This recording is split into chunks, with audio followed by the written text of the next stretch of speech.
you could instantly tell when you were watching that Jordan was different. And that was like something that sparked in me, like, wow, like, what's the human mind and the human body capable of doing? Like, if this man is so far ahead of everybody else that's elite in his sport, like, that tells you that the body and mind is capable of doing a lot more than what it's, perceived to be able to do.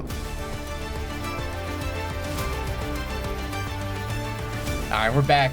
In today's episode of Talking the Town podcast, we're here with a very special guest. We have Jason with Synthesis Human Performance. Coach Jason, Jay. thank you so much for coming into the studios here, Westchester Studios. How you doing? I'm doing great, gentlemen. It is a pleasure to be here, and I appreciate the opportunity for us to have a chat. Thanks for coming, bro. Yeah. Appreciate it. Yeah, super pumped for this. Yeah, you got like you told us a little bit about your story already. And, man, like all the people you've worked with, all the things you've done, like, man, this sounds like crazy. Some of the people you work with. So, you've worked with like pro athletes, some pregnant women, even corporate executives. So it's everything. What are some like principles of human performance that you've found like across all those population? Sure. So the biggest thing comes from one of the spots that I was early in my career, Exos, which is the top training facility in the world. And one of their biggest things is looking at it from a multifaceted lens and really focusing in some key areas, right? We want to look at mindset. We want to look at nutrition. We want to look at movement. And then we want to look at recovery. And then with those components, we want to build a performance plan. And we're not just talking about elite athletes and training and lifting weights and stuff, but we really want to shift that totality view of what does human performance, what does high performance look like for the specific individual and the goals that they need to accomplish. And just making sure that we're giving them the resources and the tools that they need to achieve whatever their vision of success is. That's great. And what kind of, so what you're doing the coaching and the mindset part, and then you're also doing like the physical training so it's like almost like a one-stop shop. Yeah. So I'm also fortunate to be able to partner with different people. Like, I'm not a sports psychologist by trade, but obviously a lot of my continuing education and things has focused on that because it's so important. My direct area of expertise is strength and conditioning. So to your point, Sean, the actual physical, lifting things, making people faster, making them more durable, injury resistant, and all those type of things. Just a reminder that today's episode is supported by Eagle Eye Ticket Management, the ticket seller that believes in honest, upfront pricing with no hidden fees. Remember to mention Talk of the Town for your exclusive 10% discount. Gotcha. And then how are you helping on like that mental side of stuff, like the coaching of, like, how does that come about? Yeah, so the mental stuff, you realize that that's what's driving the ship. So really helping people realize what it means to be resilient and using the strength and conditioning position or piece to drive that mental attitude, right? So putting people in positions that are challenging, that are going to force them to be resilient, that are going to force them to really understand why they're doing what they're doing and how they need to overcome those challenges that they're facing. Even if it's something that's putting them under a bar that's a little bit heavier than they think you can do, the mental skill that you're going to gain from that is applicable across, multiple facets of their life. But, the mental piece is huge, and I'm still learning on the sports psych side from a lot of the people that I'm connected with. And the more I learn about it, the more I become fascinated by it and, try to provide as many resources surrounding that as possible. That's amazing. And I know, like, before the show started, we were talking a little bit about you have a story with Michael Jordan and MJ, the man, right? The GOAT.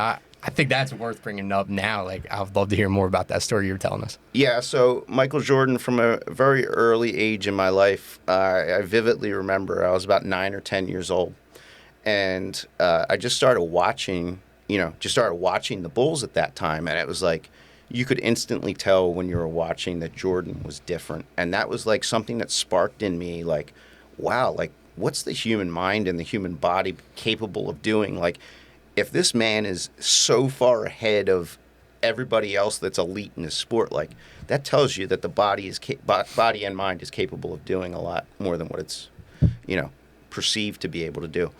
And I was, I was actually very fortunate through a family friend. I actually had the opportunity to meet Mr. Jordan and spend some time with him on a couple of occasions.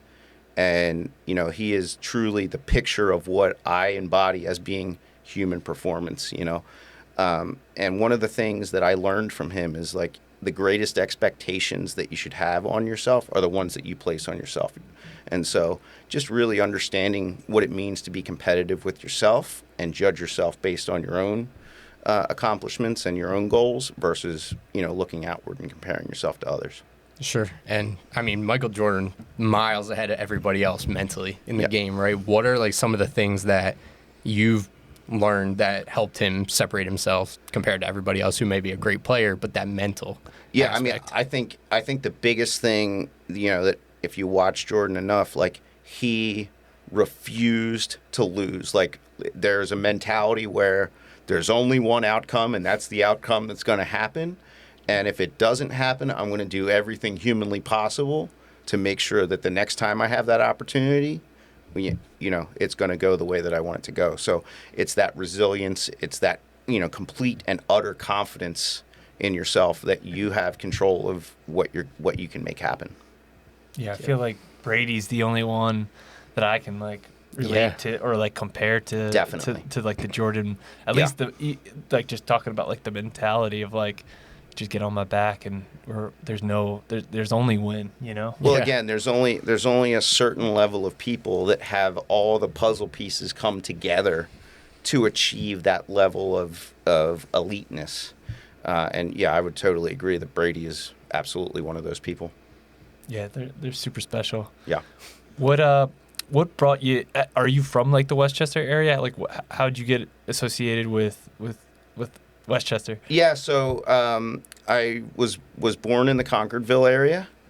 Parents are from like the Drexel Hill area, and then we moved to Westchester when I was 9, and I was in Westchester through high school, and then I kind of started a traveling band of going different places for college and above that for a couple master's degrees. So originally, the majority of my life early on was in Westchester. Okay, gotcha.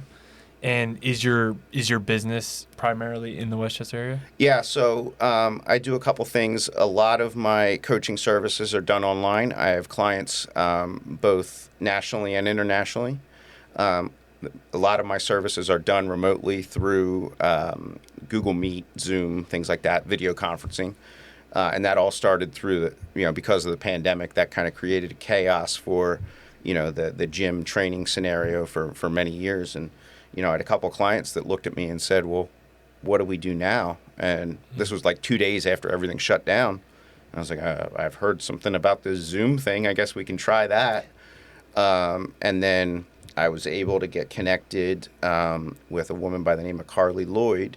She was a setter for the 2016 Olympic volleyball team. Long story short, she had written a blog about her unexpected pregnancy. Somebody had sent it to me because I've done some work with pre- and postnatal training.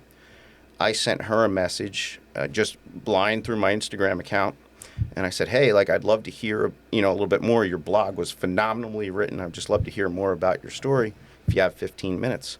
And to my surprise, she replied within a day and said, yeah, I'd love to chat. I said, good, well, I need 15 minutes or so.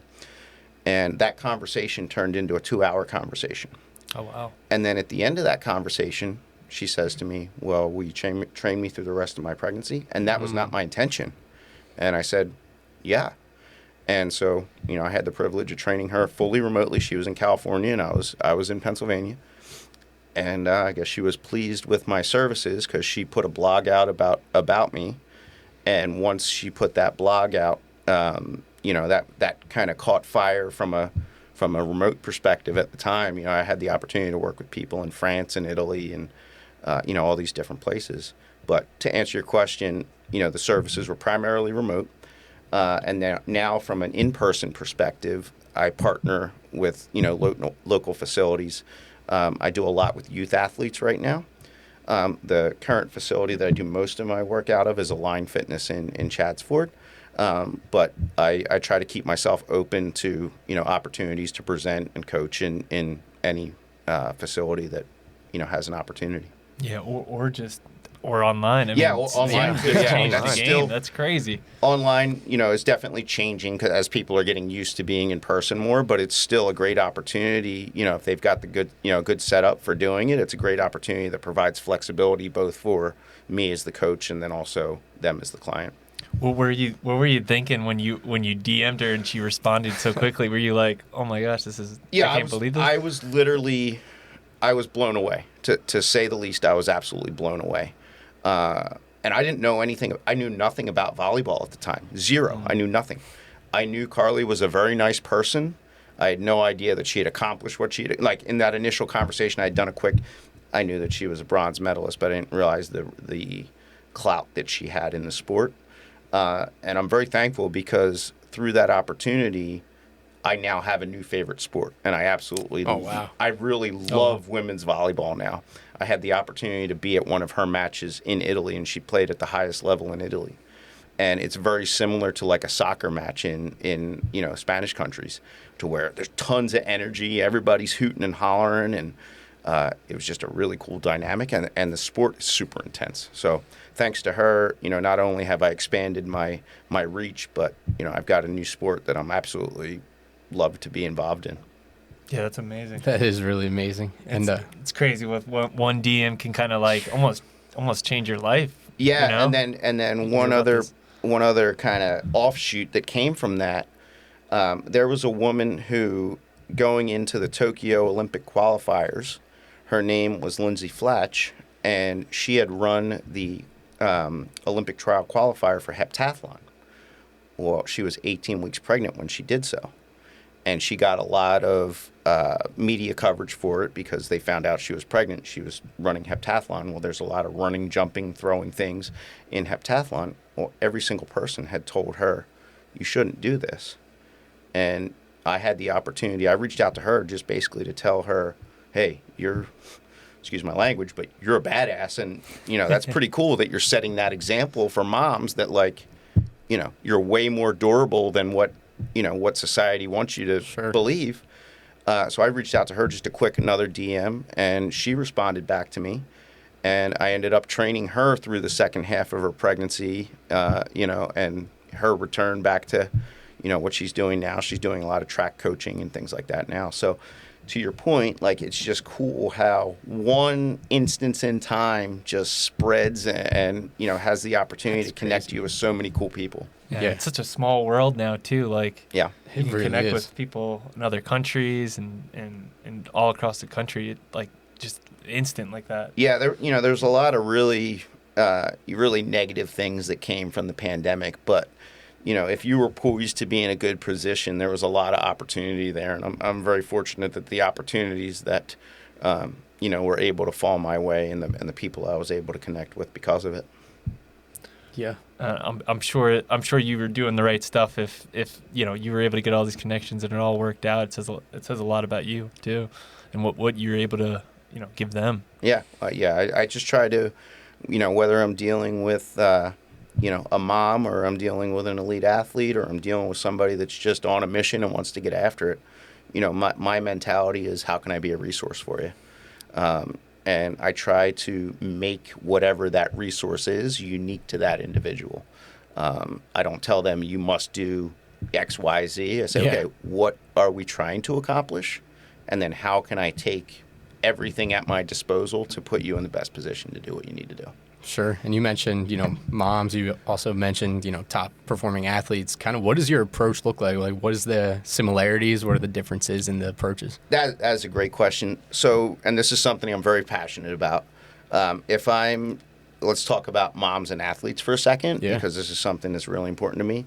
I firmly believe that moms are some of the best athletes on the planet. If you look at what it means to be an athlete, right? Essentially, you're using your physical capabilities to excel at a task under tremendous amounts of environmental stresses, right? That's exactly what a mom has to do every second of their life. And I got into pre- and postnatal training. I had my first woman who was pregnant. I knew nothing about the pregnancy or training at the time. She found out she was pregnant unexpectedly, and that she had already signed up with me. And so then I had to figure out, what do I do now? Because I'm a big, we'll figure it out. It's my job to do the research and make it happen.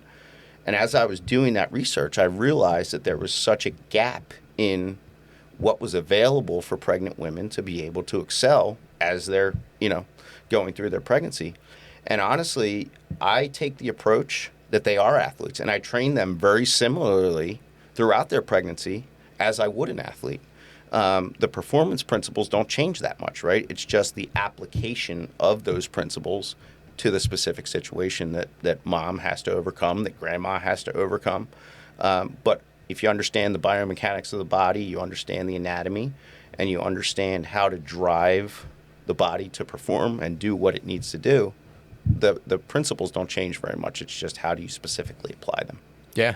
I love that moms are athletes. I love that. I firmly believe that. That's one of my biggest passions. And, being able to work with moms who are elite athletes, like that was really cool to have that opportunity to truly bring that together. Sure. And be a part of, specifically Carly's return to the court, because she was very clear. Like the first 5 minutes we had our conversation, she literally looked at me and she said, "Let me be clear. My number one goal is for me to be playing at the top level in Italy again with my daughter in the stands."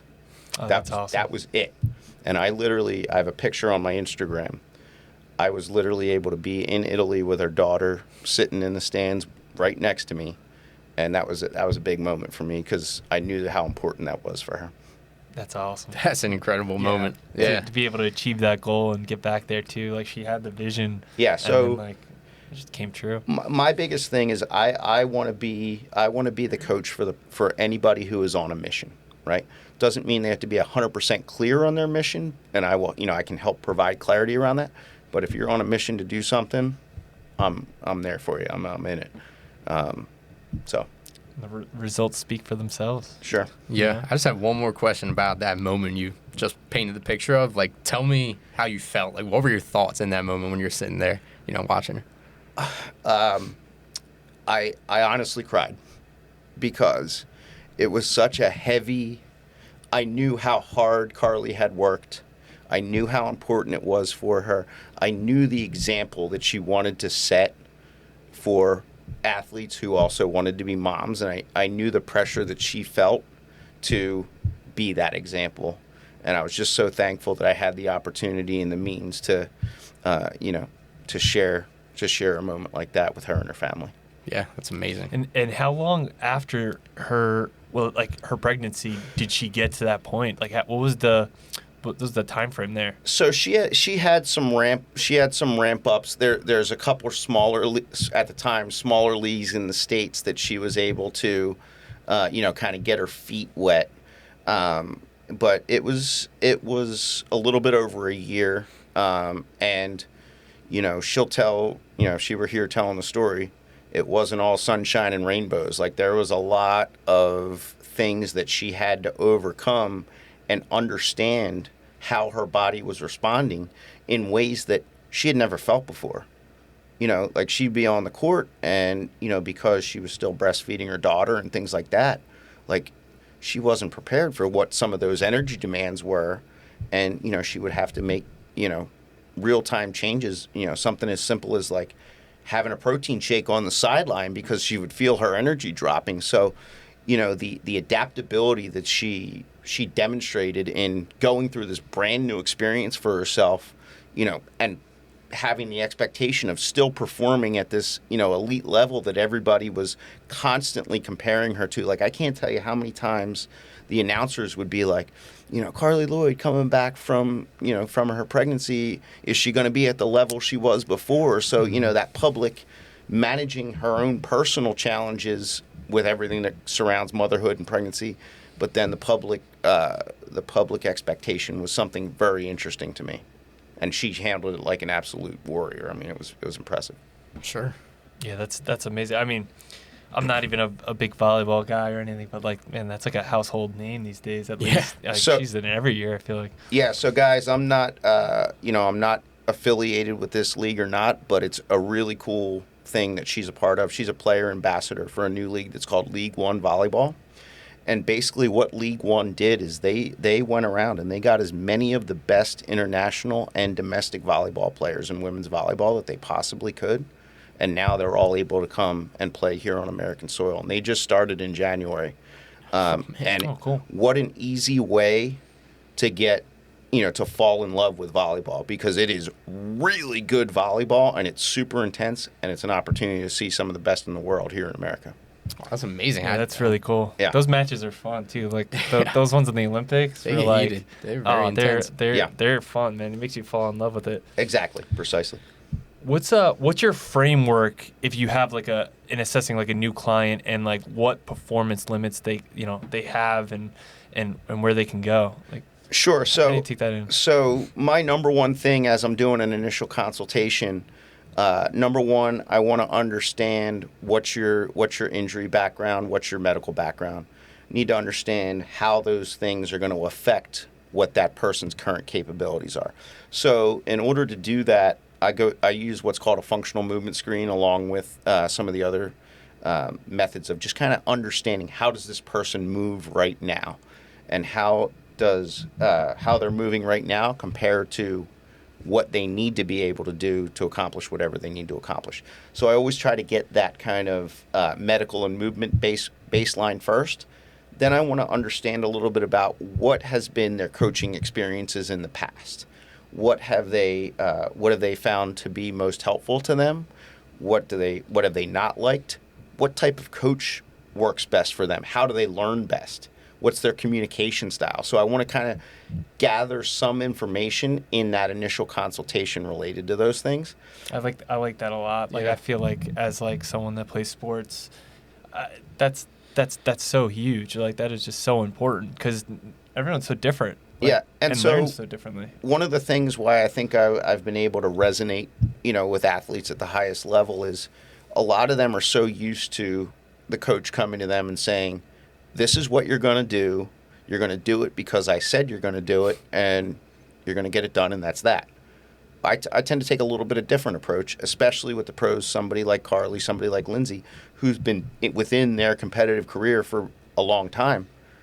I want to understand what's worked best for them, what isn't working, and then I want to adapt what I do to leverage the strong pieces and, take away the things that they find that aren't effective. Because nobody knows your mind and your body better than yourself. So I try not to put myself in a position to tell other people what's best for their mind and what their body. I want them to understand it for themselves, and then I want to elevate, I want to use what I know to elevate the good parts.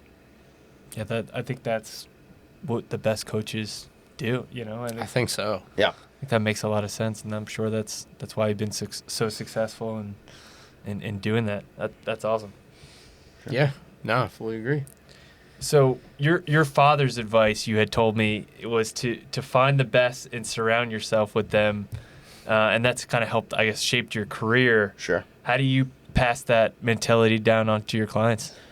Yeah, and I think the client's thing is I always want them to have a clear vision of what they're trying to accomplish, right? That's number one. I want them to not think just a day in advance, a week in advance, a month in advance. Like, what are you doing this for long term? Like a goal, basically? Yeah, or what does their vision Yeah. of success look like, right?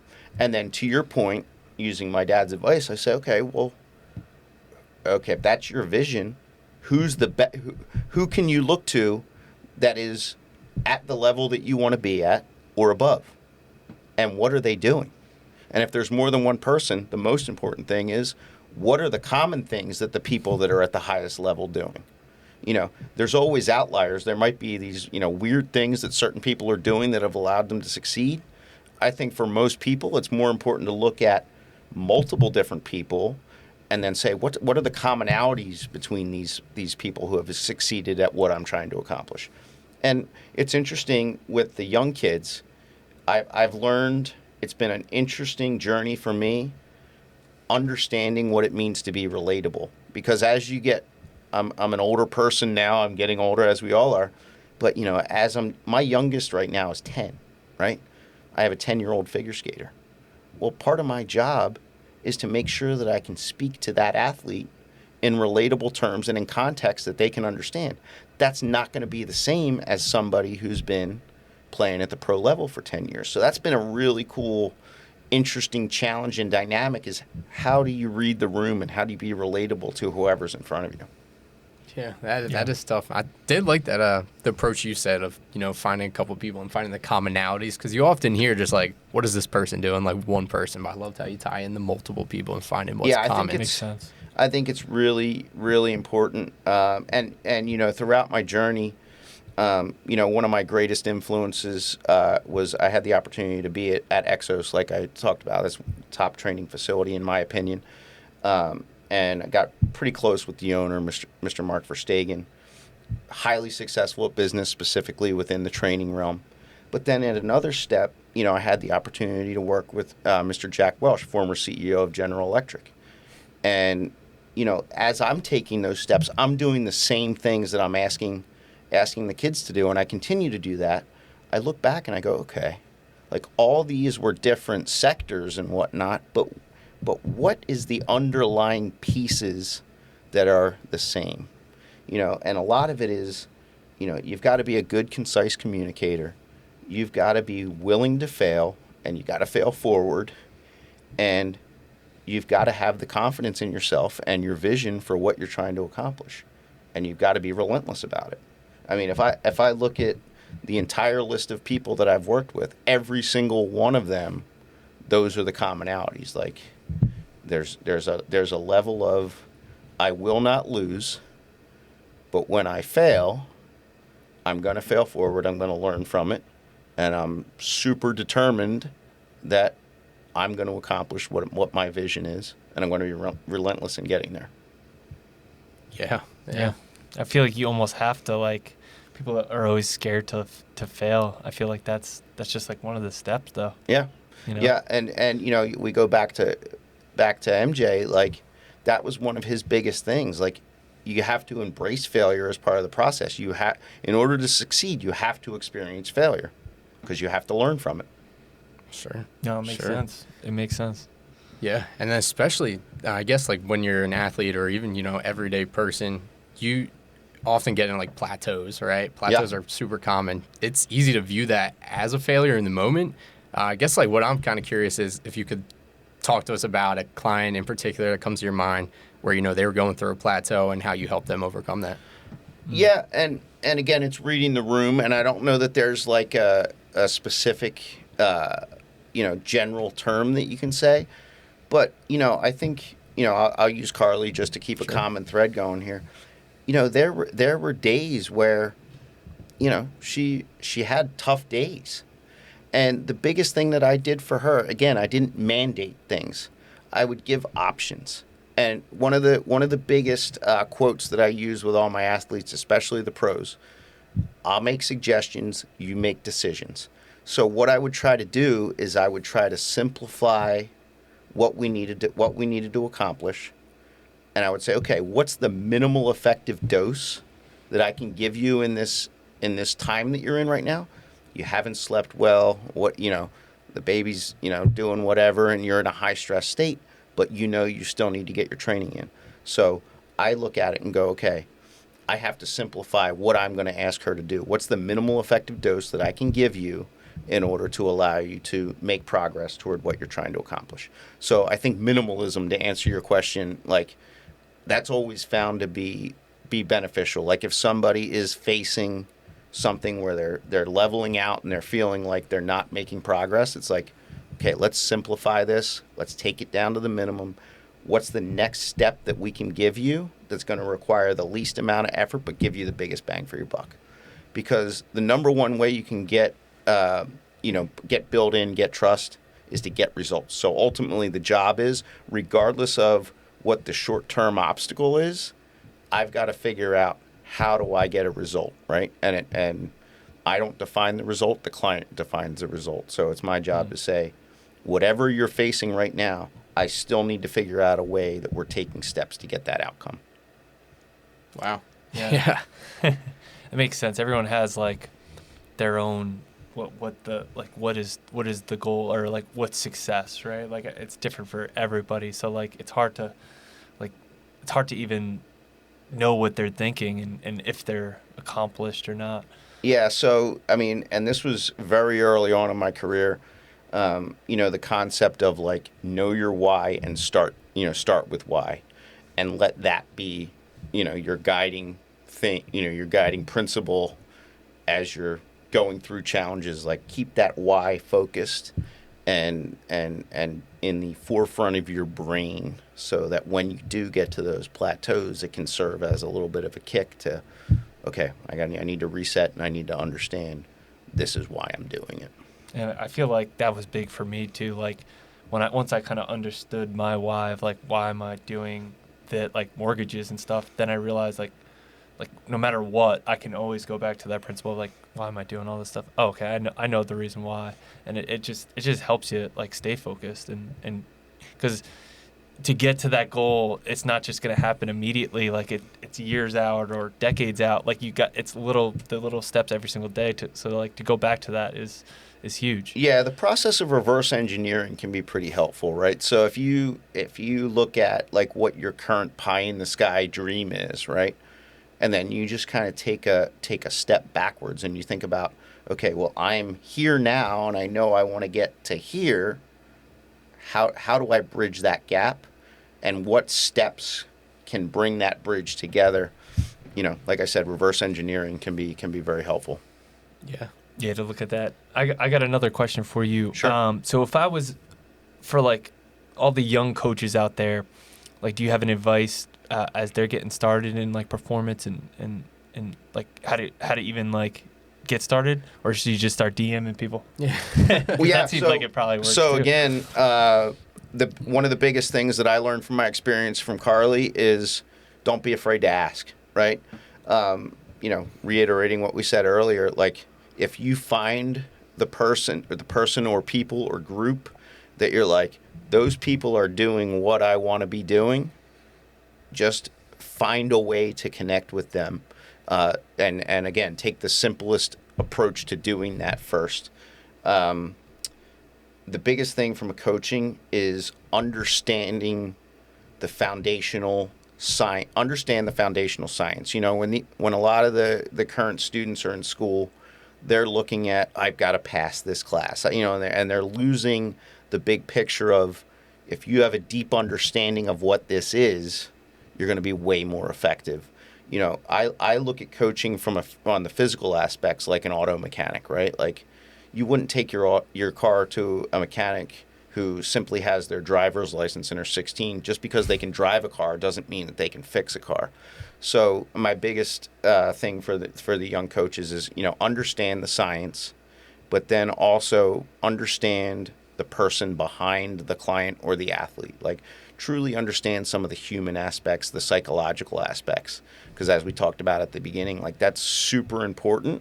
And the more you can leverage that knowledge of being able to build a relationship and how that person thinks, learns, communicates, that's going to only build you better buy-in to be able to share your knowledge on the sciencey stuff and create value and outcomes for that person.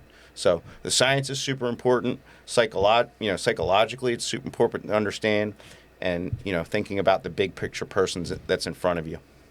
Yeah, that psychology part is a thing on. I'm kind of been focusing on Definitely. recently, and I realized how important that is. Like just like it's not just a number or a person. Like you have to get to know them to get to the bottom of like why they're doing this. Why are they coaching? Why are they getting, why are they shooting video? Why are they getting a mortgage? Like there is a reason. And sometimes I feel like they don't even want to tell you. You have to like prompt them, and Sure. you have to dig. You have to ask these like tough questions, or just get them talking for them to actually come out. And you're like, okay, I get it. This is the reason why they're doing this, and it helps you so much. Like Exactly. I realized. Yeah, so one of the most, I've had a lot of, really good resources, conversations, and people to like really help me see that big picture and help me dive down different rabbit holes. But one of the most important or impactful things that I experienced was during the pandemic. One of my clients gave me a subscription to Masterclass. Again, not affiliated with anything that I mentioned here. And classes that I stumbled upon was by Chris Voss, who was a retired FBI negotiator, and I watched that master class, and just the little techniques and methods that he promoted in there, highly psychological driven, and understanding, to your point, understanding what the whys are and how to tease those out of people. Super, super helpful. And you think about the context that he's applying those principles in, pretty high stress stuff. Right. And I'm like, well, what I'm doing is easy. Like, if I can apply these principles just to get somebody to eat what I want them to eat, or, do that extra rep, like, that's easy. So, I'm thankful for those people who have seen the broad application of like what they've been able to learn within their specific sector, and then share it with people like myself that are in a completely different realm. Like, I got nothing to do with the FBI, hopefully, but that his class and his willingness to share that information was incredibly impactful for me. Yeah, that stuff's really cool. Like, man, what those guys do. That's using next different level. voice inflections and insane. it's pretty wild. That's been a popular kind of thing on, or maybe my algorithm on like TikTok and stuff has been going down that that rabbit hole a little bit, and I'm like, I've been blown away. It's interesting to stuff. like put those techniques into play. But applying it to specifically what I do, it just makes so much sense that if you understand all those elements and you can use them like a toolkit, it makes you more effective. And so people are like, well, that's manipulation. Well, no, it's not. It's understanding how the human species operates and just achieving outcomes. Because at the end of the day, they want to accomplish that goal, and your job is to help. Yep. So without knowing that, how could you do that effectively? So going back to the advice of young coaches, right? Like, let's back up to that for a second. Another piece of advice for a young coach is like, look outside of the narrow scope of like sets and reps and all that kind of stuff, and like look at other areas and what can you pull from different life experiences of different people in different things that are unrelated to what you're doing. That's where some of my greatest learning has come, to be honest. That's true. Great advice. I feel like it all ties together. Sure. No matter what it is. At the end of the day, you can pick a little something from everything, and like Definitely. it'll help you. Definitely. Yeah. But man, this has been awesome. Been great. Yeah. It's been an awesome conversation. Jason, man, this has been some great stuff, and you got some great stories, man. Like the things you've done and the ways you've gone about it, and it's just so cool. Yeah. I'm thankful, and like I said, I deal with a lot of youth now, and so I'm thankful, have the opportunity to have this conversation with you guys, because my goal now is to pay it forward and just try to share as much as I can and have others benefit.